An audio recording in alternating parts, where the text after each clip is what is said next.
ನಮಸ್ಕಾರ ವೀಕ್ಷಕರೇ. ಈಗ ಬರ್ತಿರುವಂತಹ ಬ್ರೇಕಿಂಗ್ ನ್ಯೂಸ್ ಏನಂದ್ರೆ, ಯಾರು ಕೂಡ ಎಕ್ಸ್ಪೆಕ್ಟ್ ಮಾಡಿರ್ಲಿಲ್ಲ. ಈವನ್ ತುಂಬಾ ಜನ ಮತ್ತೆ ಬಿಜೆಪಿ ಒಂದು 350 ಬರುತ್ತೆ ಅಂತ ಅನ್ಕೊಂಡಿದ್ರು.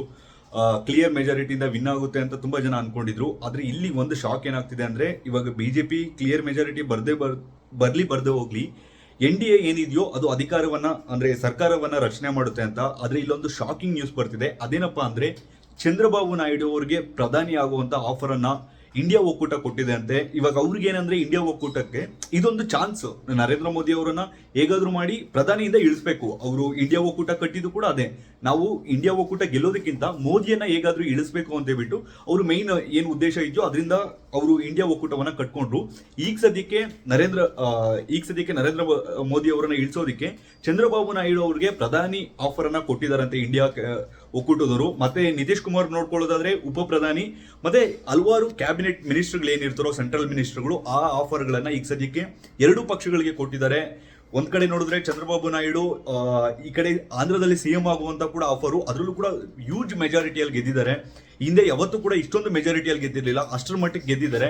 ಇನ್ನೊಂದ್ ಕಡೆ ನೋಡಿದ್ರೆ ದೇಶದಲ್ಲಿ ಮತ್ತೆ ಪ್ರಧಾನಿ ಆಗುವಂತ ಚಾನ್ಸು. ಸೊ ಅದು 3 ತಿಂಗಳಿರ್ತಾರೋ 6 ತಿಂಗಳಿರ್ತಾರೋ ಅಥವಾ ಬಿಜೆಪಿ ಅವರೇ ಆಪರೇಷನ್ ಕಮಲ ಮಾಡ್ತಾರೋ ಗೊತ್ತಿಲ್ಲ. ಆದ್ರೆ ಏನಾಗಿದೆ ಅಂದ್ರೆ, ಇವಾಗ ಆಫರ್ ಅಂತೂ ಬಂದಿದೆ. ಸೊ ಕಾದ್ ನೋಡ್ಬೇಕು. ಈಗ ಸದ್ಯಕ್ಕೆ ಇವರಿಬ್ರು ಕೂಡ ಮೋದಿ ಅವ್ರ ಜೊತೆಲೇ ಇದ್ದಾರೆ, ಚಂದ್ರಬಾಬು ನಾಯ್ಡು, ನಿತೀಶ್ ಕುಮಾರ್. ಬಟ್ ಹೇಳಕ್ಕಾಗಲ್ಲ, ಅಧಿಕಾರದ ಆಸೆಗೋಸ್ಕರ ಏನ್ ಬೇಕಾದ್ರೂ ಆಗ್ಬೋದು. ಮತ್ತೆ ಈ ತರ ಆಫರ್ ಯಾರಿಗೂ ಬರೋದಿಲ್ಲ. ಇವಾಗ ಇಡೀ ನಮ್ಮ ಕರ್ನಾಟಕದ ಹೆಮ್ಮೆ ಅಂದ್ರೆ ದೇವೇಗೌಡರು, ಸೊ ಮಾಜಿ ಪ್ರಧಾನಿಗಳು. ಅದೇ ರೀತಿ ಆಫರ್ ಇವಾಗ ಚಂದ್ರಬಾಬು ನಾಯ್ಡು ಅವ್ರಿಗೆ ಬಂದಿದೆ. ಸೊ ಕಾದ್ ನೋಡ್ಬೇಕು ಅವರು ಯಾವ ರೀತಿ ಸ್ವೀಕಾರ ಮಾಡ್ತಾರೆ ಅಂತ. ಇಲ್ಲ ಅದು ಲಾಂಗ್ ಟರ್ಮ್ ಇರೋದಿಲ್ಲ, ನಾವು ಬಿಜೆಪಿ ಜೊತೆ ಏನೇ ಇರ್ತೀವ ಅಂತ. ಮತ್ತೆ ಇಲ್ಲಿ ಇನ್ನೊಂದು ಏನ್ ಅಬ್ಸರ್ವ್ ಮಾಡ್ಬೇಕಂದ್ರೆ, ನಾವು ಇದು ಏನ್ ರಿಸಲ್ಟ್ ಬಂದಿದ್ಯೋ, ಇನ್ ಸ್ವಲ್ಪ ಬಿಜೆಪಿ ಒಂದು 10-20 ಸೀಟ್ ಬಂದಿದ್ರೆ ತುಂಬಾ ಪಾಸಿಟಿವ್ ಇರ್ತಿತ್ತು. ಆದ್ರೆ ಇಲ್ಲಿ ಬಿಜೆಪಿ ಅವರು ಕೂಡ ಒಂದು ಬುದ್ಧಿಯನ್ನ ಕಲ್ತ್ಕೊಂಡಂಗಾಗುತ್ತೆ. ಅಂದ್ರೆ ಓವರ್ ಕಾನ್ಫಿಡೆನ್ಸ್ ಇತ್ತು. ಮತ್ತೆ ಏನೇ ಒಂದು ಹೇಳ್ಬೇಕಂದ್ರೂ ಕೂಡ ಬಿಜೆಪಿ ನಾಯಕರು ಹಿಂದುತ್ವನ ಮಿಸ್ಯೂಸ್ ಮಾಡ್ಕೊಂಡು ನಾವು ಸಂವಿಧಾನವನ್ನ ಬದಲಿಸ್ಬಿಡ್ತೀವಿ.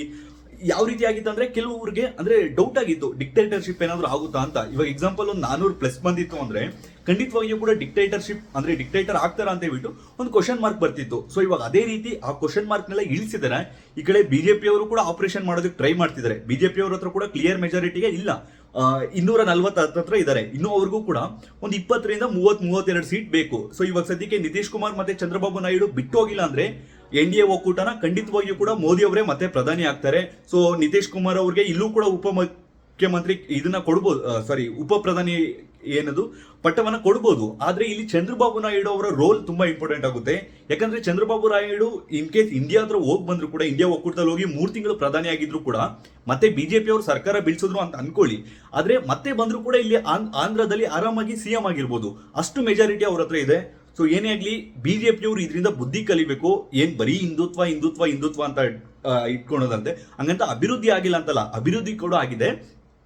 ಬಟ್ ಯಾವ ರೀತಿ ಹೇಳೋದಂದ್ರೆ, ಸ್ವಲ್ಪ ಓವರ್ ಕಾನ್ಫಿಡೆನ್ಸ್ ಆಗಿದ್ರು ಬಿಜೆಪಿ ಅವರು. ಅಂದ್ರೆ ಹಿಂದುತ್ವದ ಹೆಸರನ್ನ ಬಳಸ್ಕೊಂಡು ಇದಾಗ್ತಿದೆ, ಸಂವಿಧಾನವನ್ನ ಬದಲಿಸ್ಬಿಡ್ತೀವಿ, ನಾವು ಮಾಡ್ಬಿಡ್ತೀವಿ, ಈಗ ಮಾಡ್ಬಿಡ್ತೀವಿ ಅಂತ ಹೇಳ್ಬಿಟ್ಟು ಹೇಳ್ತಿದ್ರು. ಈ ಜನಗಳಿಗೆ ಸ್ವಲ್ಪ ಬೇಸರ ಆಗಿತ್ತು ಕೆಲವೊಂದು. ಅಂದ್ರೆ ಇವಾಗ ನಮ್ಮ ಕರ್ನಾಟಕದಲ್ಲ, ಬೇರೆ ಕಡೆ. ಇವಾಗ ನಮ್ಮ ಕರ್ನಾಟಕದಲ್ಲಿ ನೋಡ್ಕೊಳ್ಳೋದಾದ್ರೂ ಕೂಡ ಲಾಸ್ಟ್ ಟೈಮ್ ಏನಾಗಿತ್ತು ಅಂದ್ರೆ, ಎಕ್ಸಾಕ್ಟ್ಲಿ ಮೋದಿ ಹೆಸರು ಹೇಳ್ಕೊಂಡು ಇಲ್ಲಿ ದುರಾಡಳಿತ ಅನ್ನೋದು ಜಾಸ್ತಿ ಆಗಿತ್ತು. ಅದಕ್ಕೋಸ್ಕರ ಮೈನ್ ಈ ಫ್ರೀ ಸ್ಕೀಮ್ಗಳೇನಿದೆಯೋ ಅದಕ್ಕಿಂತ ಮೈನ್ ಆಗಿ ಬೇಸತ್ತಿದ್ದು ಈ ಬಿಜೆಪಿ ಅವರ ಅಂದ್ರೆ ರಾಜ್ಯ ಬಿಜೆಪಿ ಅವರ ದುರಾಡಳಿತದಿಂದ.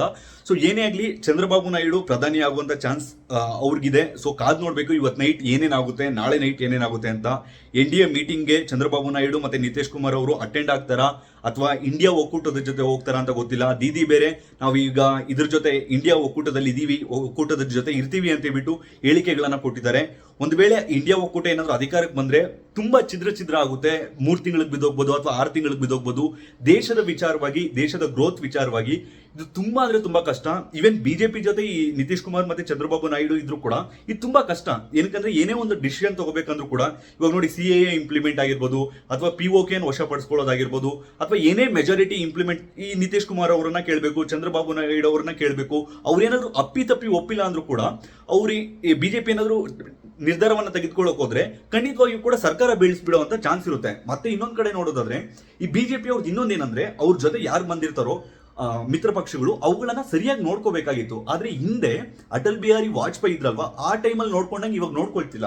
ಹೆಂಗಂದ್ರೆ ನಾವೇ ಸುಪ್ರೀಮು, ಇವಾಗ ಬಿಜೆಪಿಯಿಂದಾನೇ ನೀವು ಗೆದ್ದಿರೋದು, ಬಿಜೆಪಿ ನೋಡ್ಕೊಂಡು ನಿಮ್ಗೆ ವೋಟ್ ಹಾಕಿರೋದು, ಮೋದಿ ನೋಡ್ಕೊಂಡು ನಿಮ್ಗೆ ವೋಟ್ ಹಾಕಿರೋದು ಅನ್ನೋದು ರೀತಿ ಹಿಂದೆ ಟ್ರೀಟ್ ಮಾಡಿದ್ರು. ಸೊ ಅದಕ್ಕೋಸ್ಕರ ಎಷ್ಟು ಪಕ್ಷಗಳು ಬಿಜೆಪಿ ಜೊತೆ ನಿಲ್ಲುತ್ತೆ, ಎಷ್ಟು ಪಕ್ಷಗಳು ಕಾಂಗ್ರೆಸ್ ಜೊತೆ ಹೋಗುತ್ತೆ ಅಂತ ಗೊತ್ತಿಲ್ಲ.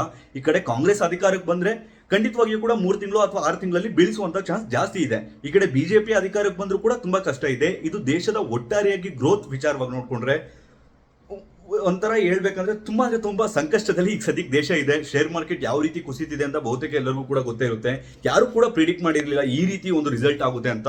ಏನೇ ಆಗ್ಲಿ, ಒಂದು ಪ್ರಜಾಪ್ರಭುತ್ವದ ಬ್ಯೂಟಿ ಅಂತ ಹೇಳ್ಬೋದು. ಆದ್ರೆ ದೇಶದ ಓವರ್ ಆಲ್ ಆಗಿ ನೋಡ್ಕೊಳ್ಳೋದಾದ್ರೆ ಇನ್ ಮುಂದೆ ಸ್ವಲ್ಪ ಇನ್ವೆಸ್ಟ್ಮೆಂಟ್ ಅನ್ನೋದು ಕಡಿಮೆ ಆಗುತ್ತೆ. ಯಾಕಂದ್ರೆ ಅಸ್ಥಿರ ಸರ್ಕಾರ ಇದ್ದಾಗ ಯಾವತ್ತೂ ಕೂಡ ದೇಶದ ಡೆವಲಪ್ಮೆಂಟ್ ಅನ್ನೋದು ತುಂಬಾ ಕಡಿಮೆ ಇರುತ್ತೆ.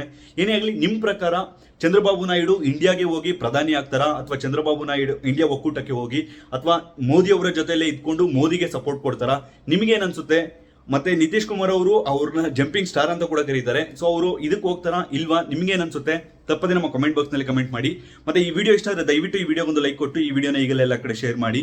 ಇದೇ ರೀತಿಯಾದ ಮತ್ತಷ್ಟು ವಿಡಿಯೋಗಳಿಗಾಗಿ ತಪ್ಪದೆ ನಮ್ಮ ಯೂಟ್ಯೂಬ್ ಚಾನಲ್ ಸಬ್ಸ್ಕ್ರೈಬ್ ಮಾಡಿಕೊಳ್ಳಿ ಹಾಗೂ ಪಕ್ಕದಲ್ಲಿರುವ ಬೆಲ್ ಬಟನ್ ಅನ್ನು ಕ್ಲಿಕ್ ಮಾಡಿ. ಧನ್ಯವಾದಗಳು.